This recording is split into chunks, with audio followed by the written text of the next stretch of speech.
Maman du Monde est la web-série des mamans visionnaires. Ces femmes qui écrivent leur histoire, animées par la conviction que la maternité est leur super pouvoir pour transformer le monde.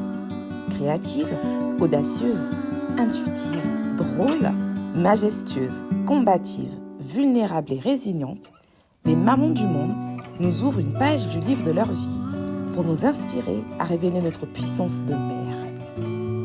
En ravivant en nous l'envie d'agir, nous pourrons construire le monde dont nous rêvons pour nous et nos enfants. Sentinelles des générations futures, les mamans du monde sont les bâtisseuses et les premiers témoins du monde de demain. Carole Legno Chitonzo est l'une de ces mamans que nous avons eu la joie de rencontrer. Elle a ravivé en nous la graine de l'audace de croire en nos rêves, tout en veillant à prendre soin de soi. Carole Legno Chitonzo est un diamant. Elle a le talent de faire briller tous ceux qui lui sont confiés. Bienvenue dans les crins de Carole Legno Chitonzo. C'est avec sérénité et élégance que Carole jongle entre ses différents temps de vie. Maman, entrepreneur, amie, épouse, fille, sœur, pour ne citer que ceci. Je m'appelle Carole Legno Chitonzo, franco-mozambicaine, maman de 4 enfants, administrateur de biens et consultante à l'international. Petit déjeuner, emmener les enfants à l'école et puis la course jusqu'au bureau. Carole est la maman de 4 enfants. Grégory, 21 ans, Sidiki, 18 ans, Lia, 12 ans et Zoé, 11 ans. Elle veille toutefois à accorder un temps de qualité à chacun d'eux. Une fois par semaine, par exemple, elle a instauré le rituel du déjeuner avec son fils Sidiki. Je pense que c'est maintenir cette complicité qu'on a toujours eue. À des années, il est ado, il devient adulte, donc à des années qui sont quand même relativement importantes dans son développement. Donc c'est continuer à discuter, à s'accompagner, à apprendre à se connaître. Parce qu'un enfant, ça évolue, c'est pas le même, il construit sa personnalité, mais tout en gardant une certaine distance et pudeur. Salut les filles, ça va? Oui. Alors Zoé, t'étais où? À la piscine. La famille de Carole est un carrefour de culture. Le Mozambique, la Côte d'Ivoire, la France, la Martinique, le Portugal se côtoient en toute harmonie. Elle en a fait une force et éveille la conscience de ses enfants à la richesse de leur métissage culturel. Pudeur. En fait, les gens, ils nous demandent si ça vient. Voilà. Mais Bon, la confiance en soi en excès. quand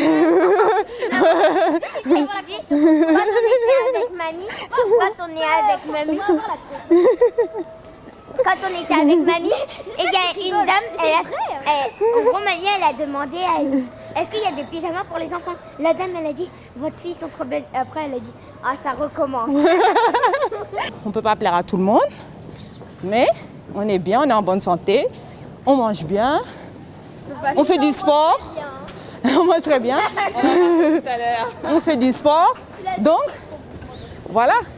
Si on se sent bien soi-même dans ses baskets, c'est le principal. Le suivi scolaire de ses enfants est l'une de ses priorités éducatives.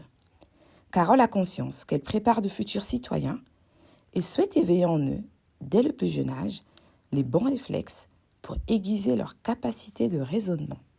Ça, c'est ce que ça fait? Ramène-moi. Après, t'as les maths. Ok. Parce que ça, c'est les maths, parce que c'est la numération. Après, t'as derrière. Oui. Et ça aussi. Ramène-moi le carnet et le cahier de texte, s'il te plaît. Ça veut dire quoi, même ferry? Ferry. C'est quoi un ferry? Donc, il faut toujours vérifier une information, même si maman te met sur la piste. Le ferry, ça a quelque chose à voir, par exemple, un moyen de transport qu'on peut prendre pour aller en Corse. Chaque enfant doit tracer son chemin. Il ne faut pas avoir des ambitions démesurées pour eux. Par contre, j'exige une certaine rigueur. Je pars du principe que c'est donnant-donnant. Nous, on fait les efforts pour leur donner une bonne éducation, pour les aider. Je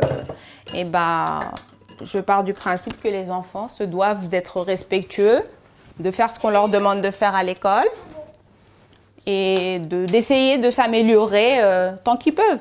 Carole ne cache pas son bonheur d'être le témoin de ces vifs esprits en pleine éclosion. Voir ces enfants être épanouis dans une vie qui n'est pas toujours évidente, je dirais, dans une société qui met beaucoup de pression sur les enfants, dans un monde très compétitif et même, j'irais jusqu'à dire, assez violent. Je trouve ça assez merveilleux de voir des enfants s'épanouir, se sentir à l'aise, évoluer comme ils peuvent. La maternité est pour elle une mission qu'elle saisit pleinement. L'une des principales responsabilités, c'est s'investir au quotidien auprès de ces enfants parce qu'ils ont besoin de tuteurs, ils ont besoin d'un guide. Et dans les apprentissages, la font également grandir. Mes enfants ils m'ont appris à profiter de la vie, à prendre du recul sur certaines situations, à faire qu'on ne peut pas tout contrôler, on ne peut pas être toujours au top à tous les niveaux. À la fin de cette journée, une seule question nous brûlait les lèvres. Où puise-t-elle toute cette force ? Moi, je me ressource, je fais du sport. Normalement, à ma pause déjeuner, entre midi et 2, je vais à la salle de sport, ce qui me permet d'évacuer un petit peu les tensions.